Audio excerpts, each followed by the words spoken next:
What's up, everyone? Taiki here. Welcome to episode 15 of the Crypto Market Wizards podcast. Today, I have here with me Darryl again. How are you doing today? I am great. I am feeling even better after this liquidation flush that we just had in the last 24 hours. Yeah, so let's talk about that. So I think from peak to trough, Bitcoin went down 14%, ETH went down 16%, lots of alts went down 20%. I think meme coins went down 50%, even though there's this back pumping now. Uh, Yeah. where do you think we are in the cycle? I mean, we just barely hit all-time highs. Do you think we'll get there this month, next month? Where do you think we're at? So it's actually very tricky to answer that. I think anyone that tells you that they have a pretty strong view is probably overconfident in their particular view. I'm leaning towards, well, the two different camps, right? I think the first one is that this cycle is a lot more compressed in the sense that you're seeing things that are what you deem as late cycle stuff or top signal stuff happening um, before even BTC breaks all-time high. So the conclusion if you're in this camp is that the cycles are shorter, the upside is more capped, and maybe we're pretty close to at the end of the cycle, and maybe we could be in, we could be topping in a matter of weeks, if not 1 or 2 months. I think the other camp you'd be in if you pay attention to the ETF flows and you realize that this is some kind of variation of Suchu's super cycle, mostly driven by the ETF flows that have not only shocked the crypto world, but have shocked the TradFi world as well. I think the ETF flows, when we were first plotting out our different scenarios of how much, I guess, latent buying power could come in, we were thinking of something in the ballpark of like $10 to $20 million on a steady state. And maybe, on good days, you get $50 million. So this is like you've knocked the ball so far out of the ballpark that it's literally like you're forcing the boomers to confront the fact that they can no longer view Bitcoin as a scam asset. One Yeah. by one, the 50, 60-year-old men who control a large percentage of the existing wealth in the world are being forced to look at at this asset and say, I need to have a view here, whether I want to long it or whether I don't. And if I want to long it, how much do I put it to IBIT? Yeah, I think yesterday, so we're recording this on the 6th, but on the 5th, we saw inflows of $700 million into the BlackRock ETF or something along those lines, Yes. which is absolutely insane. And yeah, like the boomers, what are they going to say? Like last time they said Bitcoin and crypto is a zero interest rate phenomenon. Well, now rates are above 5% and we're chatting at all time highs. ETH is approaching $4,000 at the time of recording. So, and I also like hear this argument around a shorter cycle, but I also feel like that's kind of cope. Maybe people just recognize patterns and say that, well, last time around, if Bitcoin breaks all-time highs, all the meme coins and crazy shit just pumped a lot, so I might as well buy meme coins too. I don't really think there's that much fraud in the markets. I mean, of course, there's a lot of fraud, but I think that the bulls, even if they're like over leveraged or super long, they might be bailed out by all the inflows that's going to come into the markets. What do you think So about that? I think there are plenty of things that you can deem as top signals that are appearing. For example, I've heard stories that in a span of like 1 or 2 weeks, people have run 5 or 6 figure portfolios into 8 figure portfolios purely on meme coins. And that's pretty unheard of, except at top of cycle stuff. So it's pretty concerning. But at the same time, I do think this is a new, I guess, curveball that the market has thrown at you, because I think I'm more or less in the camp that we're still like we've ended the early stage of the bull market now. I think we're approaching the accelerating or inflection point of the bull market, where euphoria and parabolic growth starts to take hold.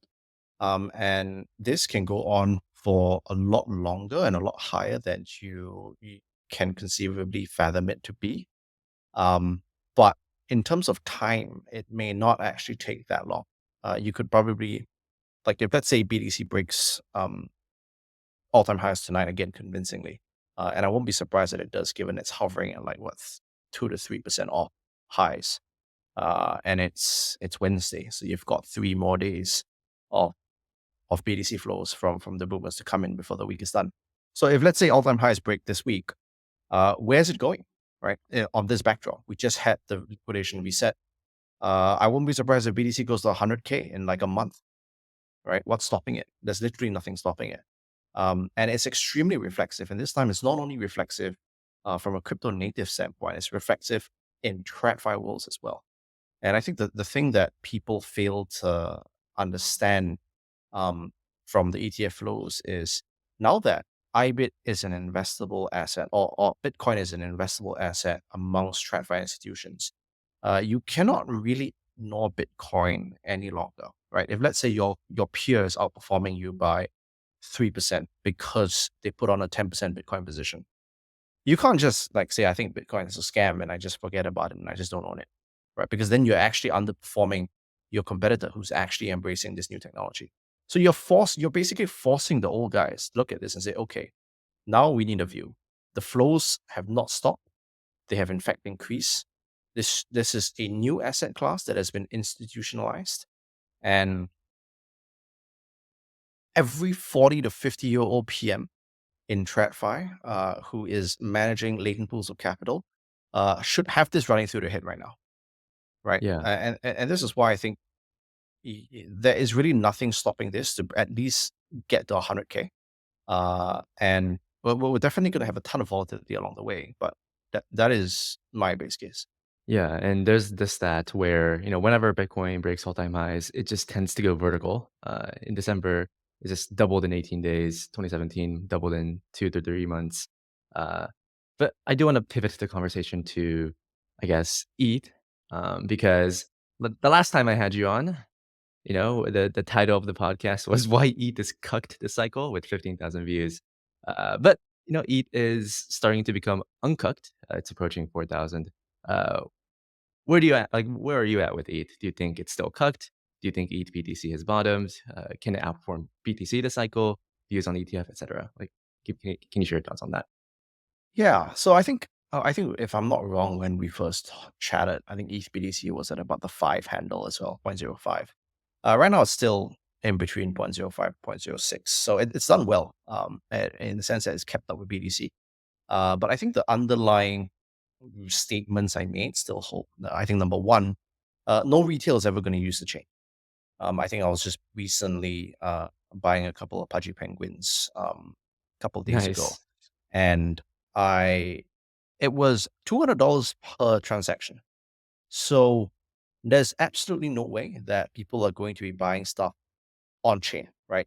Even stuff like Pepe, I think they're buying it because it's either listed on Coinbase or it's listed on one of the centralized exchanges where you don't have to use chain. And so for that reason, I'm still skeptical that activity really picks up on the main chain. I think you will have pockets of interest on the L2s, and there are a number of them coming up. I think most interestingly is Blast, which just went live. And I think Base as well provides an interesting place for I guess, the contrarian degen to poke around stuff like Farcaster, for example. Um, but the activity is still more or less pretty fragmented across all the different L2s, right? So I don't think you're going to get a massive ETH beta move up all at once. You're still going to have narrative trades in terms of like EIP 4844 or Denkun giving L2s once in a while a bit, but they're just narrative trades. I don't think you're going to have any secular bid for these assets. The reason why ETH has been doing well is mainly because of the front running of the ETF. And we were, so I was actually long, pretty long ETH from call it 2.4 until about 3.4, and I thought of the ETH trade as having three different legs. And so the first leg was the fact that at least at 2.4, when ETH BTC was at 0.05, the concept was you wanted to front run the CT natives that were not yet positioned for ETH when the ETH ETF was going to be coming around. And this was in, I guess, early Feb. That is like one of the trade. I think that's more or less done. Because most most of the people in CT who wanted to be to long ETH would have already put on that ETH long in the last weeks. Leg two of the trade is then uh, determining whether TradFi institutions would watch BDC or the BDC flows and then decide that they want to front run the ETH ETF flows. And I think that's what's happening now, which is what is driving ETH or continuing the momentum. So you have basically three different buckets of people. You've got CT, you've got smart TradFi, and you've got latent TradFi. So leg one was CT front running smart TradFi. Leg two was smart TradFi front running latent TradFi. And leg three is post ETF. And I don't know when that is. It could be May, it could be later. Where the latent bit actually comes in, and you start seeing like $200 million of flows into ETH every day. I don't have as clear a view as to how much the appetite will be from institutions to ETH. It's quite a different asset and quite a different value proposition to BDC. But I think leg one and leg two were enough for us to put on a trade at 2.4K. As I said today, leg one is more or less done. Leg two is in the process of playing out. I don't know when it ends. I'm guessing it could probably give ETH a push to all-time highs. I don't know whether you get an all-time high push or you break all-time highs without the ETF. There will be considerable resistance at like 4.8K without an ETH ETF. Like just too many reasons for people to take profit and run. But I would say that would be, if we do get there, that would be the end of leg two. And then you really have to count on leg three for all that. Got it. Yeah, because when we first recorded the podcast, we talked about, yeah, like retail is probably not going to use ETH. There's They still aren't. Yeah, and every time I try to use ETH, I just cringe inside. I do think that right now, what's going to end up happening is that whenever Eigenlayer goes live, I think the only thing people will do on mainnet is to just restake their ETH and just kind of do a 3-3 and like hodl together. I think the ETH community collectively understands that Eigenlayer is probably the biggest narrative and the catalyst to this cycle. So I think they're going to push it really, really hard. And I think the narrative around ETF, restaking, deflationary, just might do it. Like I've been a cucked ETH holder. I'm very happy recently. But but yeah, I do think ETH, the settlement layer will do well. Yeah, I agreed. I'm not that bullish the L2 tokens. I don't think it's gonna be a secular bull market. It'll be a narrative trade. Liquidity is still fragmented. There are solutions that's gonna try to unify liquidity, aggregate liquidity and whatnot. But maybe the best trade ends up being ETH this cycle and not just L2 or DeFi tokens. And going back to what you said earlier around the three stages you mentioned, CT front running, TradFi, and then leg two and leg three is TradFi boomers, just like buying our bags. But where does retail fit in? Obviously dog coins are going up, but what do you think retail ends up buying this cycle? Do you think they just like buy meme coins and get wrecked, or are they going to do the research and and like buy other stuff? Where do you think attention flows once retail starts coming in waves? So this is very interesting because this is actually the hot topic of debate internally with intention now. And it's this is a curveball because we did not expect retail to come back in such ferocity to ape meme coins, like straight from day one. If you remember or you recall last cycle, you started with them buying BDC, then buying ETH, and then beginning to flow into what they saw the most or what was pushed to them the most, which is stuff like Cardano and then, a bit of Doge towards the end. This time they just went straight for the whiffs and the bongs and the pepes of the world. And this caught us definitely by surprise. We did not anticipate such a massive re-rating in the meme coins. And I don't think it's done. Like the memes are still, if you look at where Doge went last cycle, memes have an infinite ceiling. It just depends on how crazy things get, and I don't think they've gotten anywhere near crazy enough yet. The question is then, when people, if let's say I'm a retail guy and I put in $1,000 into Robinhood and I long bonk, for example, and 2 weeks later I'm up 3x, what will I do? Right? The two trains of thought. The first one is I will sell my bonk and I will go and long the next door coin that is cheaper or cute. And this is where you basically have an echo chamber of retail just staying entirely within the meme coin vertical, aping nonstop dog shit and just bumping stuff for like months. I am skeptical that happens. The other sort of camp that I think may be a bit more appealing to people could be they make a little bit of money on meme coins and then and then they try and wisen up. They try and think that they're going to smarten up and invest in the asset class itself. So, for example, if I'm long Bonk, okay, what's on Bonk? Or what chain is Bonk on? But, oh, Solana. Oh, this is a pretty cheap coin, pretty fast chain, pretty cheap chain. And then be like, oh, maybe I'll look in. They'll do a bit of digging, see a couple of YouTube videos, and shilling. I guess maybe you should start covering Solana a bit more. Doing a bit of research on Sol, and they'll be like, yeah, this could be the next Ethereum. And then they're going long that. So I think you're probably going to have a mix of both. But this is why I'm saying I think retail will completely bypass ETH. You probably have some guys long BTC, but like they probably think it's a bit too boomer. Like the guys who are longing meme coins will definitely think BTC is boomer.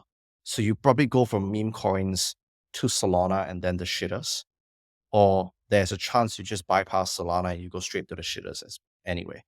The risk I think to the market is there are a lot of, I guess, boring verticals that retail may completely bypass, right? Stuff like DeFi, for example, that may not be as appealing to someone only interested in longing Pepe or WIF, right? I don't give a shit Yeah. about whether I can collateralize my WIF and go and take out a loan, right? Nobody cares about that. So it's very interesting because this is the first time this has happened, and we're still thinking about it internally. But I think those are the two camps, two trains of thought. Notice that in neither do you have ETH in the middle. So I still don't think retail ever goes to the ETH. It could be on the L2s, but not ETH itself. Yeah, but I guess even if retail doesn't buy the majors, if institutions are buying, then it can just keep the party going. And Correct. I think, yeah, I have to respect the retail, okay? Like, whenever people say retail, as it relates to crypto, people just automatically assume that they're buying the cum rockets and the safe moons and, leverage longing and Pepe and whatnot. But, there are different buckets to retail as well. There's like the sophisticated retail that do the research. There's the retail that just says, fuck it, I'm going to buy cum rocket. And, there's going to be the people that's going to, become because right now, like I think we're both second cyclers. There's gonna be Yes. future first cyclers that's gonna do the research and they're gonna buy Correct. something and get wrecked. Um, I do think that I mean personally, like when Bitcoin hit all time highs, for the first time ever, I got two text messages from two different friends saying, "Should I sell my Bitcoin?" So clearly, people are looking into the asset, and these Interesting. people are trying to or, my friends, they're not gonna buy meme coins, right? They're gonna do the research, maybe they own the buying Cardano or something, but Yeah. they're gonna try. So I think also looking into pumpamentals, and I guess coins that retail has an easier like time buying, like not that much friction, easy narrative. I think that could be really interesting. I've been betting on airdrop coins, but like maybe that's kind of also Midcurve. I do want to talk about my greatest fear this cycle, actually. And this kind of relates to, what we just talked about. But literally, my greatest fear this cycle is that I'm simply not stupid enough. Because Mm. last cycle, I like literally, no, like I think September of 2021, I just bridged to Harmony. I joined the DeFi Kingdoms Discord and I asked them, Oh hey, are you going to God. rug me? And they told me, oh, like Taiki, we are not going to rug you. And I'm like, okay, then I bought in. So obviously, like, I do want to make money this cycle. I mean, I am making money this cycle. I'm obviously underperforming like the apes. Um, but I feel like I can never get there again, Like I just like know too much. I have PTSD. I'm slightly more cynical about the space. And I just feel like I might end up just buying boomer coins that just maybe go up 3x and it's like it's over. Um like So how do you think about this? Like how do you get over this mid-curve boomer mentality, do you think? it's interesting because, as you said, I'm a second cyclist similar to yourself, and I found that over the bear market, I have instinctively become a lot more conservative as an investor.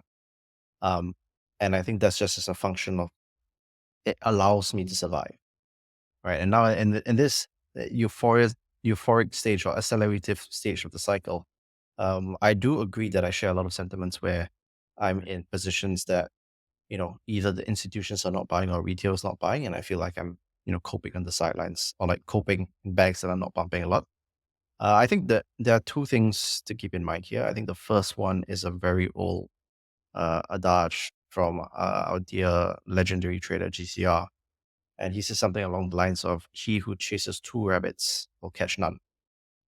And so I think you just have to have a very clear idea of what you want to denominate in for the cycle and then stick to that game plan regardless of what you see.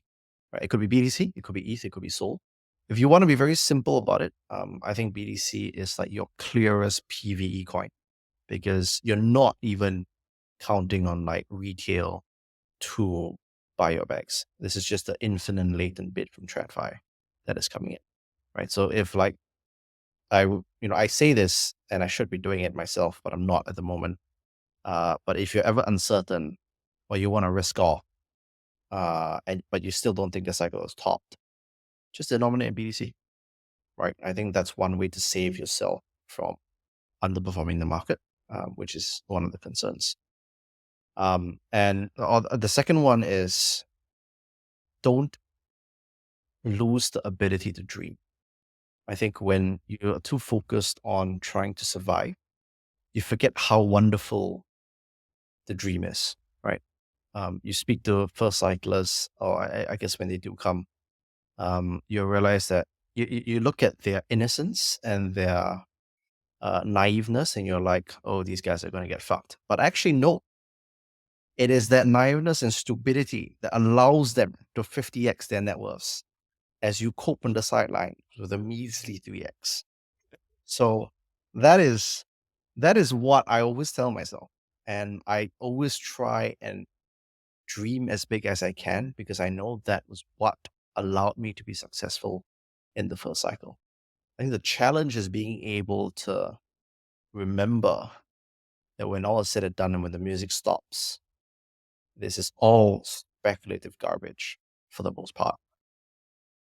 And you're supposed to take your money and run. That is the hard part that I think all the first cyclists will learn. 90% of them will not learn in time and then they just give everything. But I think for us second cyclists, we're at less risk of that, but at the expense of giving up a lot more upside just because we're more conservative. Yeah.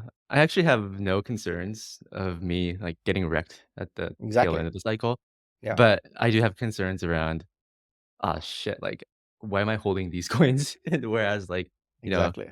I'm gonna miss the next wave of DeFi kingdoms, Olympus, things like that. Um, I guess we have to keep the innocence, right? We have to go back to our roots and Yes. ask ourselves, "Why did I enter the space? What allowed me to make so much money in 2021?" And Yes. also have, I guess, like, the angel in the back of your head saying, "Okay, like, Taiki, just be grounded, okay? Like, there's no real life applications of crypto. It pumps a lot, then it goes down a lot. Uh, just denominate in BTC." I'm choosing to denominate in, like, LP tokens, like Bitcoin USDC, ETH USDC. I Sure. think that's, like, also, like, a good way to take profits as well. Yeah. Um, yeah, like, I I think guess yeah, go for it. no, I was just going to say, I think especially if this is your second cycle, I think it's really important to remember if you did have any big wins in the first cycle, to remember how you made those wins. What train of thought allowed you to make those decisions, and how can you position yourself now such that you're able to make those decisions again if the opportunity presents itself. And I think this is really important because if you're in the mindset of, like, for example, just for a personal example, last cycle, there was a point in time I had 80% of my net worth denominated in AVAX tokens. And that is absolutely ludicrous if you think about it from a net neutral basis. Like, I would sell things into AVAX as the store of value. And that's how ridiculous it is. But That was what allowed me to compound at such a ridiculous rate in certain parts of the cycle. And I look back at that and I say now, because I think the market is pretty similar, can I today be able to do that again? I think it's really important. Maybe because of size constraints or whatever, you find a different asset. But can I do that again? And if you are currently in the mental state of like, okay, I'm going to ape 5% of my net worth into AVEX or 5% of my net worth into APT, then you're never really going to make the same amount of money that you made in the last cycle because you're not really taking the same amount of risk that you did, right? It's just that the risk now is just so much more pronounced to you because you're a second cycler. So it's just constant internal struggle of like, how do I make the same decisions as I did when I was naive and stupid, in order to achieve those supernormal returns? Yeah, I guess the takeaway here is that back then when you were just I'm assuming this is like latter half of 2021, but Right. you were like, "Wow, like AVAX is the future of finance. Suzu's Yeah. gonna pump my bags." Bitcoin A good. Mm. red coin good. Um, but now we think back to that and say, "Well, that was ridiculous." But I think we have to be able to, study our past and say that, "You know what? This is ridiculous, and I'm so stupid for doing this, but I am gonna put 80% of my portfolio into XYZ coin this cycle, just because I think the risk reward is favorable." And I guess, even though it is stupid, just approaching it from the stance of, yeah, it is stupid, but I think it's a good bet. I guess that having that kind of mentality makes sense. And if you study the Kelly criterion, if you Oh, that's a study dangerous one, man. I know. You can't apply this to crypto and investing, but, Yeah. the most optimal bet sizing is like, tends to be, like, really big, right? As long as you have an edge. And I think we were able to subconsciously do that last cycle, but, now it's a lot harder. How do you think about bet sizing, by the way? Like, this part of the cycle? So I'm always a fan of concentrated bet sizes. I think one of the things that we've been trying to do as PMs at Tangent is really uh, allow the book to express our conviction in certain names. So, like for example, I could be hugely bullish ETH, right? And the book can be long 15% of ETH, right? And every day I have to ask myself, is that commensurate with my conviction in ETH? So a lot of it is a tug of war of fine tuning or perfecting how much of my conviction is correctly translated into sizing on the book, right? So for example, right now, the top three positions of Tangent constitute 80% of the book.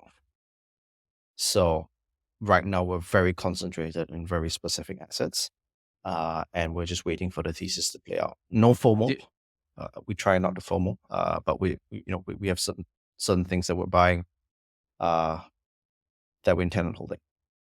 do you mind telling us what those 3 coins are? I'll Assuming tell you that the they're liquid enough, I'll tell you or the a biggest few? one.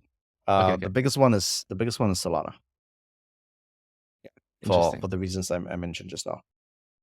I see. Is the thesis that this is where retail is gonna onboard, so that's where users are gonna be, that's where, Correct. Yes, attention is gonna because I be? think as you said, right, the retail pool is has multi different aspects. I think there'll be a significant amount of semi sophisticated retail that is going to do some work and is going to realize that Solana is still, well, as a chain. If you use the chain and you use Ethereum, you would naturally come to the conclusion that Solana is a better chain than Ethereum. You take away all the technological aspects, all the staking, restaking stuff, just purely from a user perspective. It makes sense for people to buy Sol versus ETH. And so from that perspective, and the fact that I think Bonk and Whip are probably going to be the strongest performing meme coins, along with Pepe. But because Bonk and Whip are Solana meme coins, I think that provides an excellent funnel into the Solana ecosystem. Yeah, and I was thinking about this too, and, you know, like, in the past couple of months, like, all the new users, they're just going to Solana and, like, the Cosmos ecosystem because people will just want airdrops. And as soon as users download wallets, there's less friction to buy meme coins. Whereas right now, like if you tell an average person to download MetaMask, they're like, "Why the fuck would I do that?" But if you tell them, "Hey, like download the Phantom wallet, use these applications, you can turn $100 to $100,000." They're like, "Oh yeah, like how do I do it?" And then they're gonna Google how to download the Phantom wallet. So people need an incentive to use the chain. There's not that much incentive to use ETH aside from restaking, even though I'm still like bullish ETH and whatnot. But yeah, like, Solana definitely It's a good very chain for different sure. crowd. Like Solana is pitching to the, I would say unsophisticated to semi-sophisticated, say sophisticated crowd. And then all the eigenlayer restaking elements, all the Ponzi layering of yields, that is to your sophisticated retail, right? But chances are these guys have already known crypto for some time.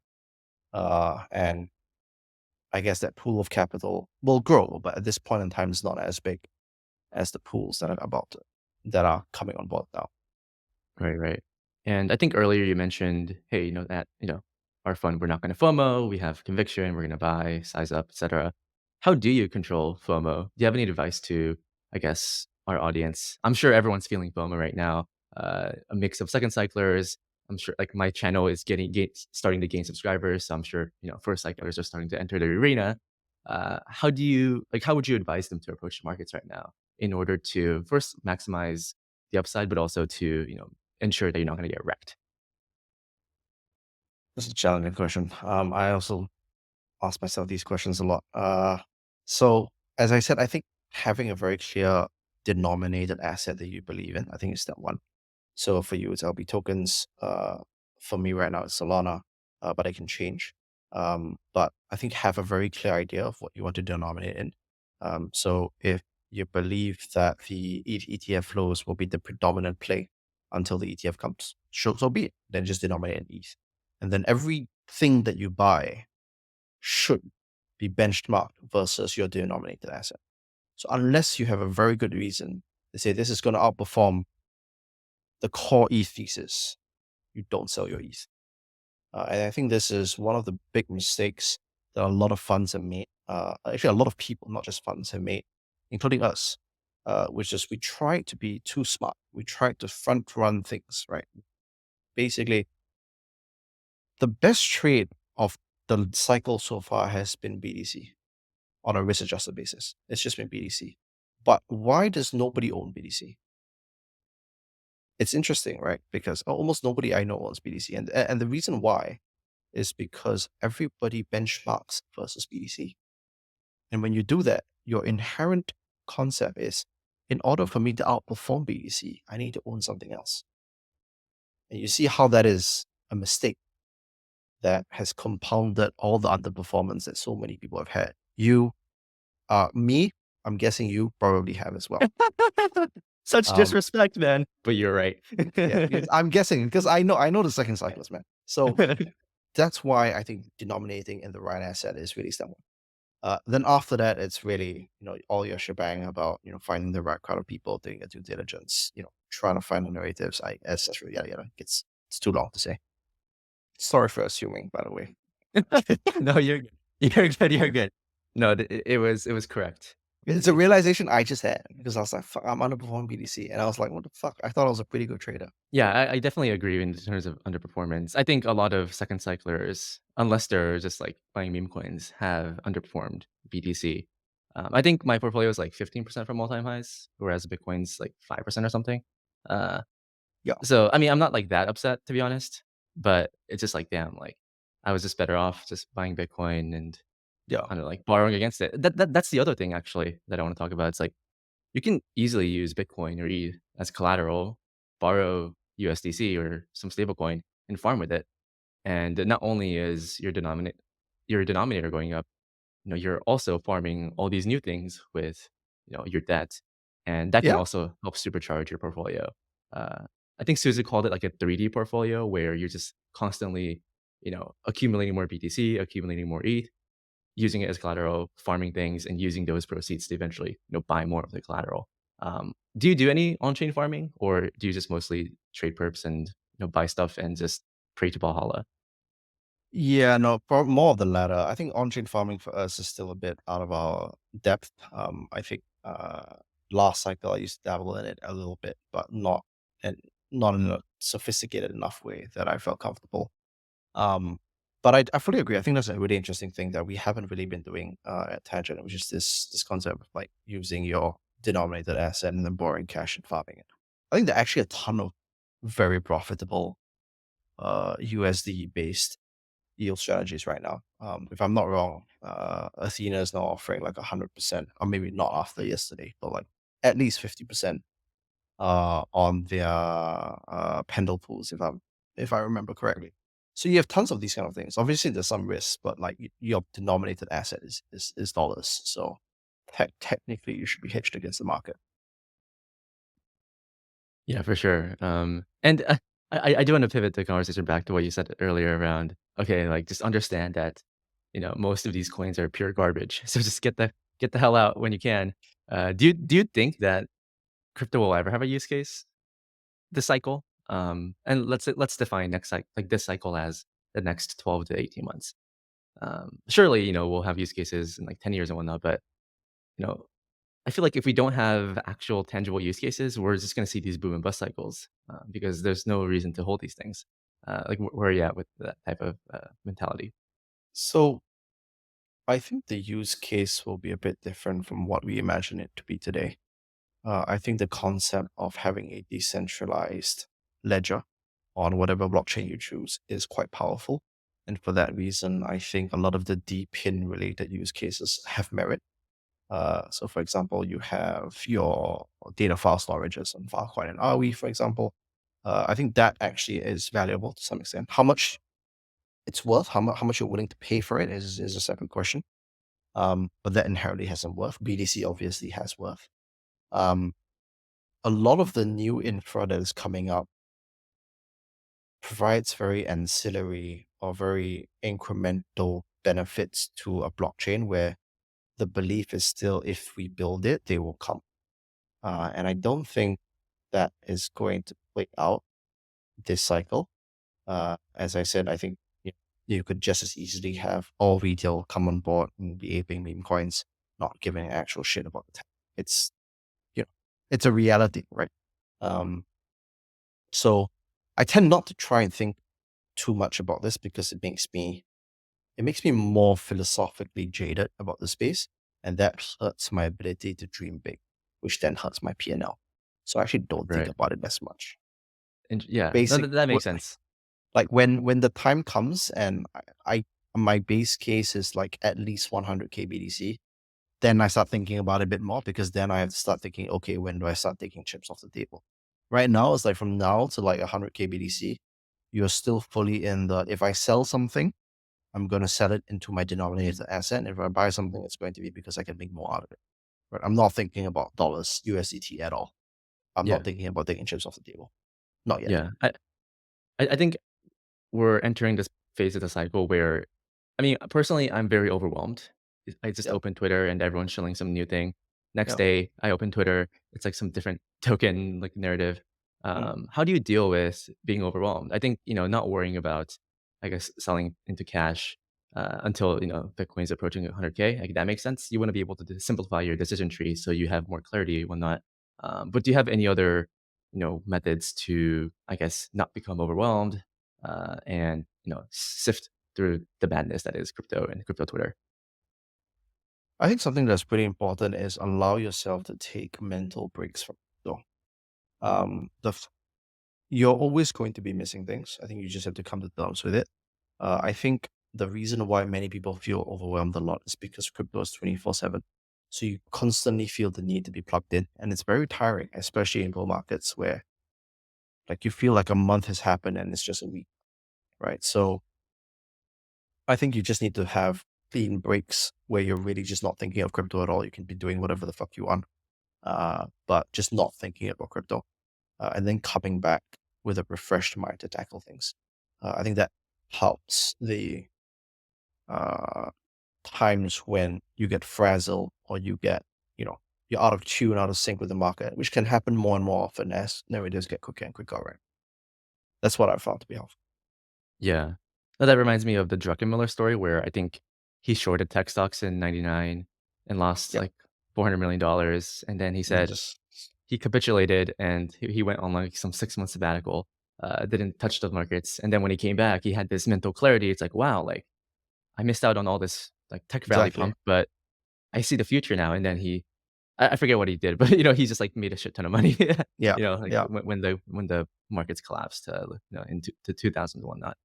What do you think will bring down the markets this cycle? Do you think it's just going to be people like borrowing against their houses and like repeating the same cycle?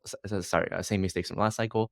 Uh, will something break, and will that cause some crash? I guess we don't have to think about this, but for our audience, I think it could be like a nice prediction that we can come back on in like Yeah. 12 months. I think it will be like the thing that lifts us out of this cycle's all time high will be the thing that breaks us as well. So I think ETF flows are reflexive until they're not, right? I think at some point, be eh, no matter how infinite the pool of capital, at some point, TradFi is going to say, I think this is overextended. It's time to sell and take profit. They may be a lot more stubborn because of the nature of ETFs and because, it could be pension funds buying it, but eventually someone is managing that pension fund or the capital of that pension fund.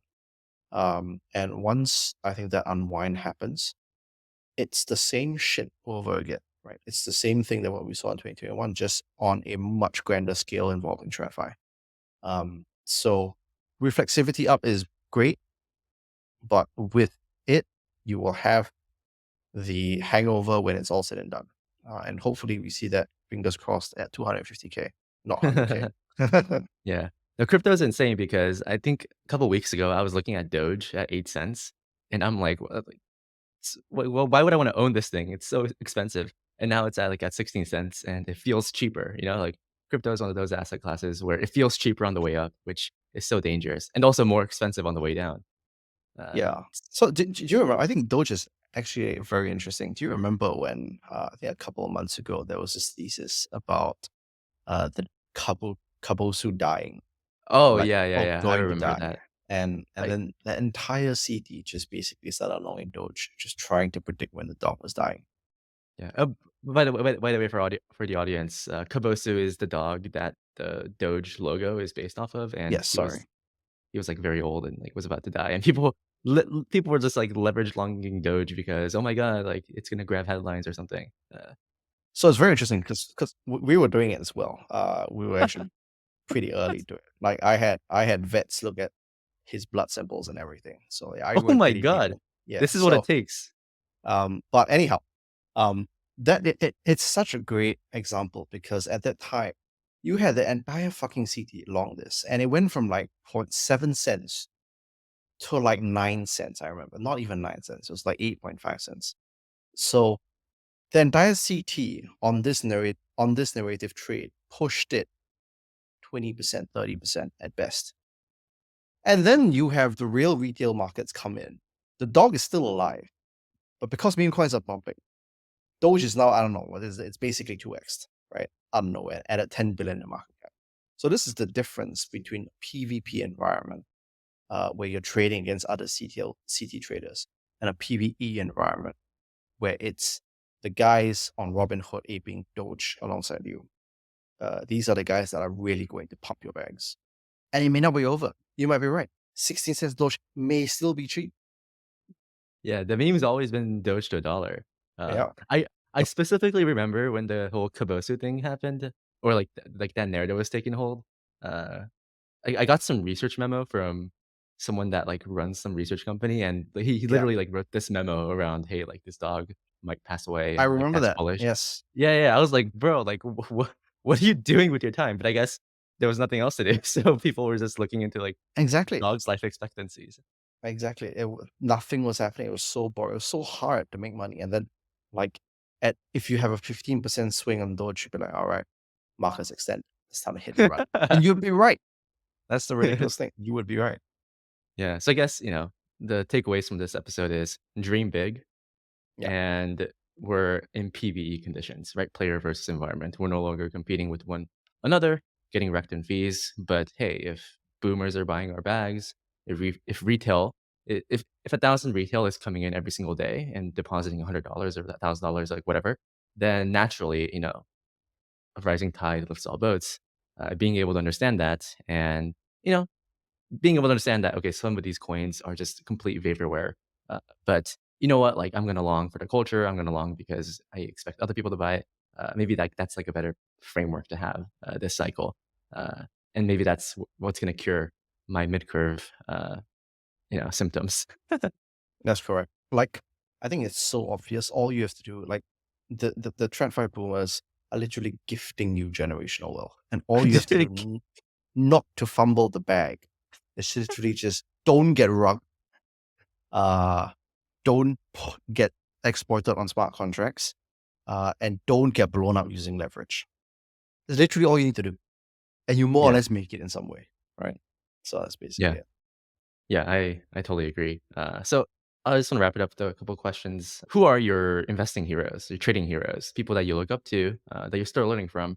And can you share some major takeaways and lessons you learned from them that you think will be valuable for our audience today? Yeah, so I think early on, funny you mentioned Stan Miller. I think he was a very instrumental person that I thought was my role model when I was still looking at investing in equities.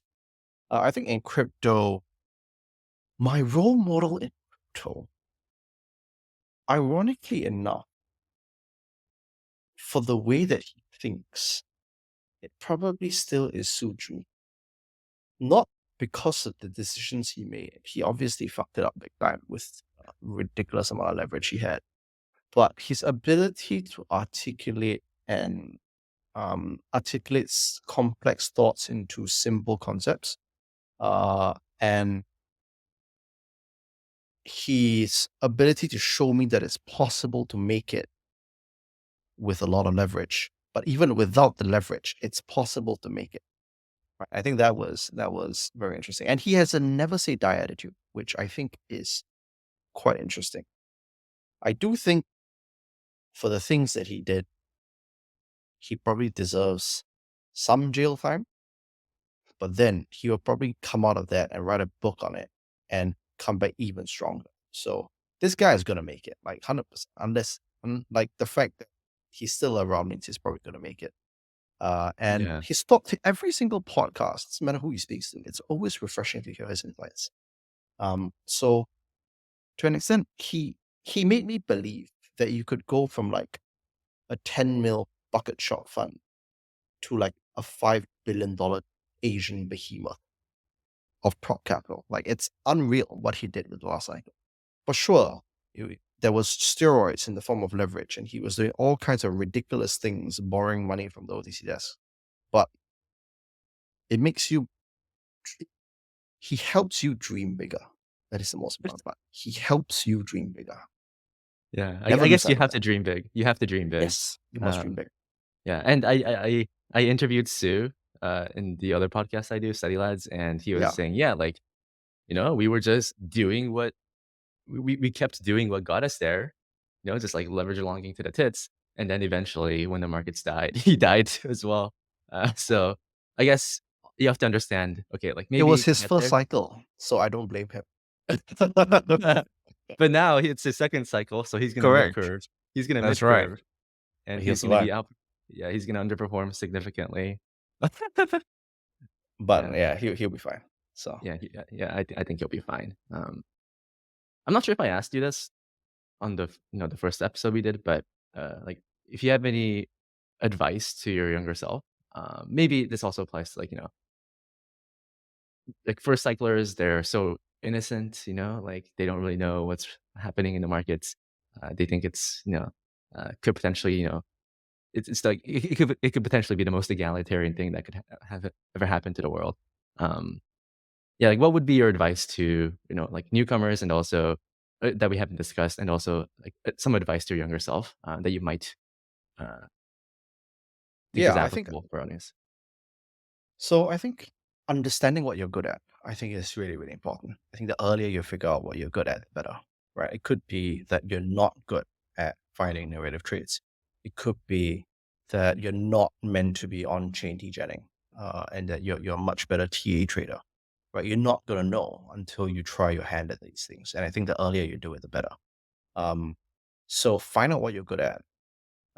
find a close group of people that you trust, that you can share alpha with, that will not betray you. I think it's extremely powerful because making it alone is so boring. Making it together is where the culture and the memes become more colorful, I guess. Hmm. Um, so find your wolf pack, find what you're good at, and have confidence. Don't be afraid to put yourself out there and be wrong, because if you're afraid of being wrong, you'll never be really right. Yeah, I like, think if that you don't those fail, yeah, exactly. if you don't fail, you're not trying new things, Like, Yes. And it and I would say to accelerate that process, anything that you're doing on your PA, you should probably increase the size in general. If let's say you're thinking about longing 10% of your PA into something, long 20%. What's the worst that can happen? Right? Because if you're ever expressing a bet on your PA, it means that you believe that the market is wrong. You must have a certain arrogance about you to believe that the entire market is wrong. And if you do have that arrogance and you think it's justified, bet a little larger. What happens is if you're right, you compound at a much quicker rate because you sized up and you made more money. If you're wrong, it will hurt you a lot more. And that lesson will sear into your mind a lot more strongly. So I think a lot of people, at least in their first cycles, they're not really sure what crypto is. They're testing the water a bit. They bet small. Be afraid. Just bet big. Bet big first. Learn the lesson, and then after that, wisen up. Yeah, I definitely agree. Well, anyways, thank you, Daryl. This was a great conversation. I had a lot of fun, As always, even though you called me out as a midcurve, uh, no, I'm a but mid you are as not well, wrong. my friend. Not to worry. I am a mid curve as well. It's okay. You are not wrong. Yeah. Like, any final words of wisdom to the first. Actually, we talked about first cyclers, like, and I guess second cyclers too. But actually, yeah. Like, what would be your words of advice to second cyclers? Because we just talked about first cyclers. Second cyclist. I think it goes a large part of it is really dream bigger. Don't bear the burden of the scars that you have, and bring them into the new bull market. It will only tide you down. And I say this as much to everyone else as I say it to myself because it's a daily reminder. Yeah. I agree. Like, every day I wake up and I'm like, "Okay, like, don't How do fumble I this." not get it wrong? Yeah. So, I do agree, like, even though, like, what I'm good at is, I guess, on-chain stuff, and I kind of, I guess, like, quote, unquote, "did well last cycle," through DeFi and yield farming, but I think that maybe right now is not the best time to just, like, use, like, new smart contract. It doesn't make any sense. Even if the yields are, like, 1,000%, it's probably not gonna make sense. There will be a time where, yields are gonna be insane. I mean, yields are already starting to yes. become insane, but, like, maybe right now is just focus on capital appreciation, or, like, banking, like, big airdrops instead of, trying to find Yes. delta neutral 30% Yes. with strategies or whatever. Thanks, Daryl. Hope you guys enjoyed, and have a good one.